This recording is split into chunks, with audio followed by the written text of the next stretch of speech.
Assalomu alaykum va rahmatullohi va barakatuh. Hammangizlar sport bilan ustkun nomli challenge'imizni bugun 60-kunidamiz. Bugun sizlarga bir hikoya o'qigandik, shunlashib ketmoqchimiz. Bir podshohning bisotida yolg'izgina bir o'g'li bo'ladi.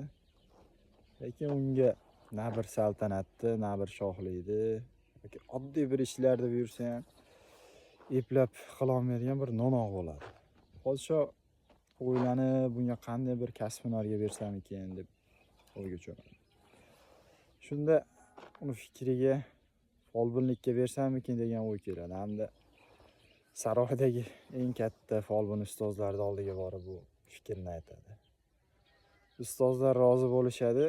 Ya'ni podshohning amriga qarshi chiqmasdan bolani olib ketishadi. Oradan yillar o'tadi. Bolani yetaklab qaytib kelishadi.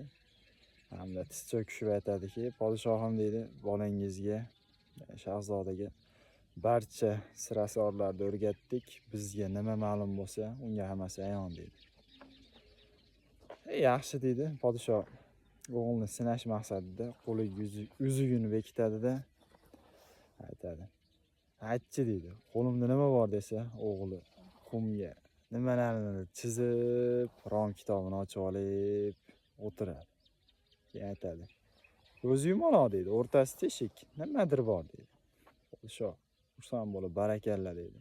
Sen alomatlarni topding. Endi uni otini ayt menga deydi.